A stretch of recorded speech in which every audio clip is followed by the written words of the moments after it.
जो next topic हमारा वो है कंपाउंड माइक्रोस्कोप। इसको बोलते हैं हम क्या बोलते हैं, संयुक्त सूक्ष्मदर्शी।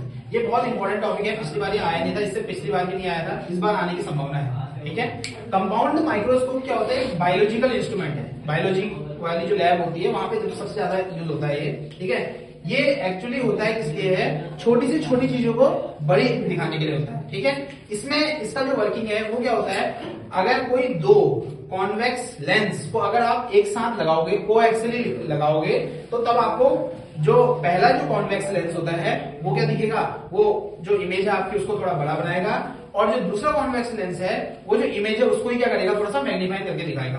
तो इसके इसी के सिद्धांत पे कार्य करता है, इसी का ही प्रिंसिपल होता है। ठीक है, इसका जो मॉडल है वो बहुत इजी है, उसका डायग्राम कैसे बनता है यहाँ देखो। जैसे आपको इस तरीके से एक लाइन खींचनी है, पहला जो ऑब्जेक्टिव लेंस होता है वो इस तरीके से बनाना है। जो ऑब्जेक्ट के सामने जो लेंस रहेगा उसको हम बोलते हैं ऑब्जेक्टिव लेंस। क्या बोलते हैं, अभिदर्शक लेंस, जिसको हम बोलते हैं ऑब्जेक्टिव लेंस। ये है, ठीक है, ये ऑब्जेक्टिव लेंस है, ये इसका ऑप्टिकल सेंटर है। ठीक है, अब इस ऑप्टिकल सेंटर के सामने एक आईपीस रखेंगे हम, जिसको हम बोलते हैं क्या, नेत्रिका। ये है आईपीस, इस तरीके से। ठीक है, एक ऑब्जेक्टिव लेंस होता है और एक होती है क्या, नेत्रिका, जिसको हम बोलते हैं आईपीस, इसको बोलते हैं ओडेस। ठीक है, अब ये दोनों आपने कोएक्सियली लगा दिए। कोएक्सियली का मतलब होता है एक के बाद एक लगा दिए। ठीक है, इसके आगे क्या रख दिया हमने बेटा, एक ऑब्जेक्ट रख दिया यहाँ पे, इसको बोलते हैं ए बी। अब इसकी इमेज बनानी है, आगे से कौन सा लेंस है, ऑब्जेक्टिव लेंस है। ये वाला जो लेंस होता है उसको हम क्या बोलते हैं, ऑब्जेक्टिव लेंस। ऑब्जेक्टिव, और इसको बोलते हैं आईपीस। क्या बोलते हैं, आईपीस। आगे बात समझ में।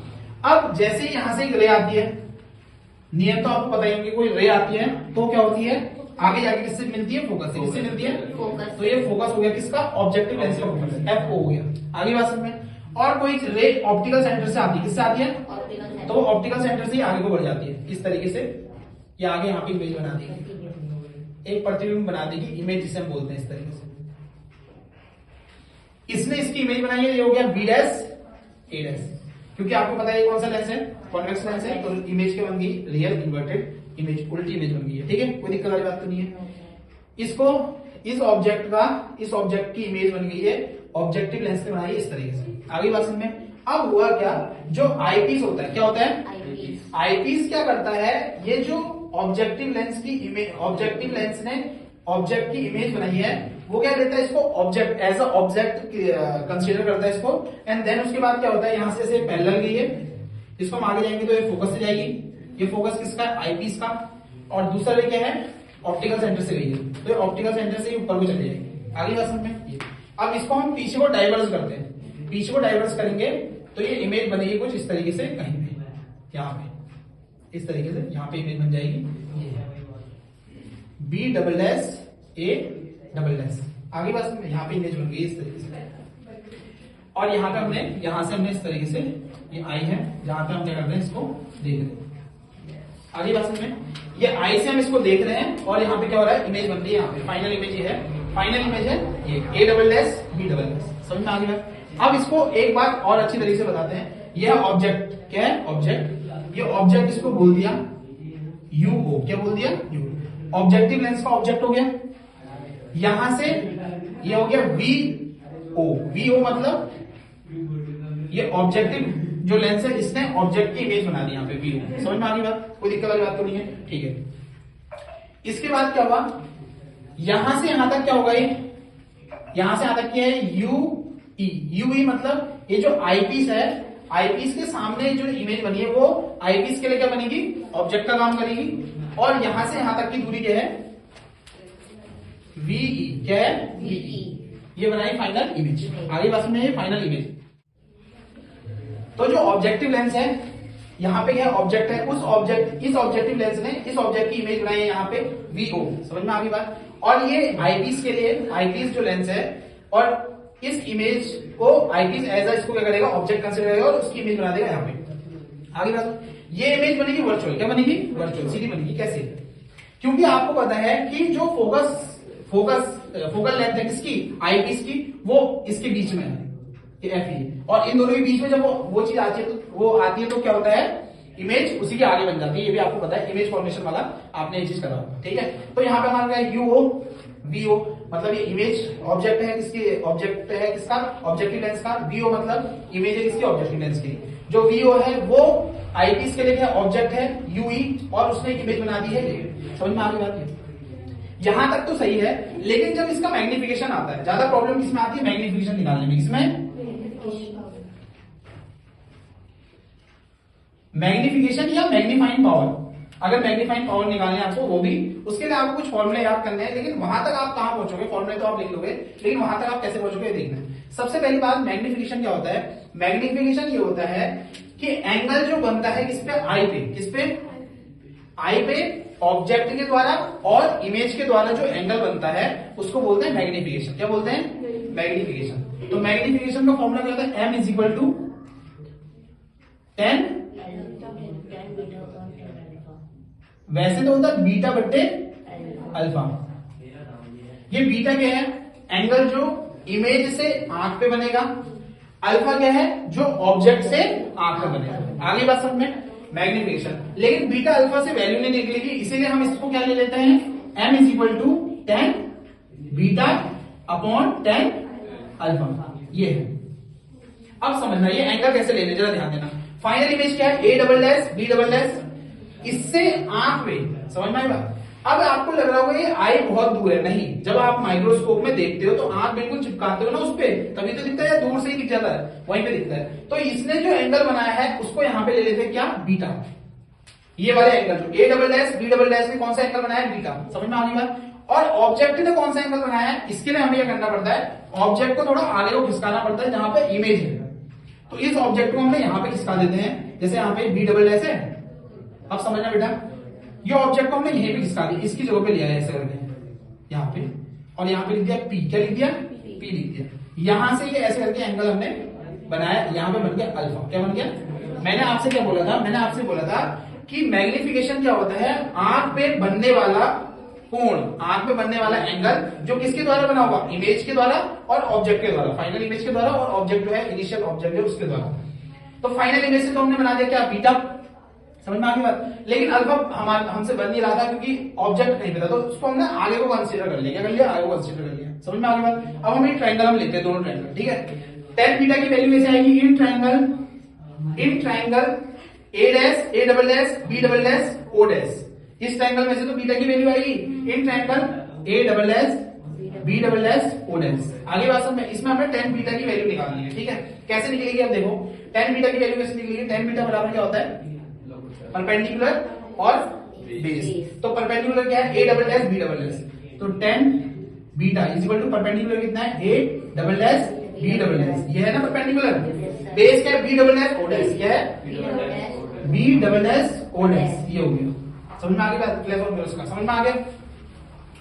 ये हो गई tan बीटा की वैल्यू। इसको मान लो इक्वेशन फर्स्ट। क्या मान ली? Equation first. आगे इक्वालिटी, ठीक। अब इसके बाद क्या है, ऑब्जेक्ट हमने देख, ऑब्जेक्ट वाला जो ट्रायंगल वो लेना, ऑब्जेक्ट वाला जो एंगल है वो लेना है। इसके लिए हमने क्या करेंगे, in triangle P B double dash O, यही तो है बात आगे समझ में। अब आपको पता है P B डबल डैश जो है, P B डबल डैश जो है वो किसके बराबर है, A P के बराबर है। तो इसको हम इससे रिप्लेस कर सकते हैं, ठीक है। तो P डबल डैश यहाँ पे लिखना बहुत जरूरी है, ये लिखना बहुत जरूरी है। P B dash is equal to A B। तो tan अल्फा की वैल्यू कितनी आ जाएगी, tan alpha is equal to A B upon B double dash O dash. ये हो गई इक्वेशन, इक्वेशन नहीं कोई भी मान लो इसको, ये इक्वेशन ए है, ये इक्वेशन हो गई बी। अब जो ए इक्वेशन और बी इक्वेशन है इसको किसमें पुट करना है, इक्वेशन फर्स्ट में। ए बी की वैल्यू जो है ए की वैल्यू और बी की जो वैल्यू आएगी वो किसमें रखनी है, इक्वेशन फर्स्ट में रखनी है। तो इक्वेशन फर्स्ट में m is equal to tan beta की वैल्यू बताओ वहां से क्या है, a double dash b double dash upon b double dash o dash. Multiply में ये ऊपर चले जाएगा, ये ऊपर चले जाएगा तो क्या आ जाएगा, b double dash o dash upon नीचे क्या आ जाएगा, ab। क्या आ जाएगा, ab। ये b डबल डैश से b डबल डैश से मर जाएगा, कोई दिक्कत वाली बात तो नहीं है। तो m इज इक्वल टू क्या आ जाएगा, magnification a double dash b double dash upon ab। ये आ गया हमारे पास, आ गया फाइनल इमेज और ये आ गया इनिशियल इमेज। क्या आ गया, इनिशियल ऑब्जेक्ट। आगे बस में इसको मल्टीप्लाई कर दो, किससे मल्टीप्लाई कर दो, a डैश से बी डैश से मल्टीप्लाई भी कर दो और ए डैश से बी डैश से मल्टीप्लाई और डिवाइड भी कर सकते हैं। ये दोनों चीज कर दिया हमने। अब इसको ऊपर देखना,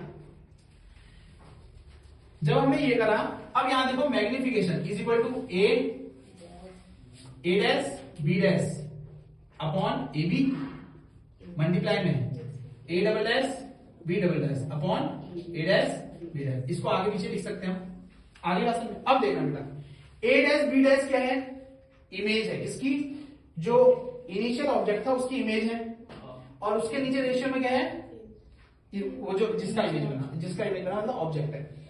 और ए डबल डैश क्या है, फाइनल इमेज, और ए डैश बी डैश क्या है, इस फाइनल इमेज का ऑब्जेक्ट। तो इसको हम ऐसा भी तो लिख सकते हैं कि जो मैग्निफिकेशन है वो मैग्निफिकेशन बराबर किसका, magnification of objective lens multiply magnification of eyepiece. ये निकल गया आपका मैग्निफिकेशन। क्या निकल गया, मैग्निफिकेशन। आगे बात समझ, magnification objective lens magnification of eyepiece. ये इसका आईपीस का है मैग्निफिकेशन, या ऑब्जेक्टिव लेंस का मैग्निफिकेशन है। ऑब्जेक्टिव लेंस का मैग्निफिकेशन v अपॉन u इस तरीके से आप लिख सकते हो। और आईपीस की जो कंडीशंस है, आईपीस की जो कंडीशन है वो क्या है, जो अभी हमने कुछ समय पहले निकाली होगी, किसमें, सिंपल माइक्रोस्कोप में, यहां से लेकर यहां तक एक फॉर्मूला है।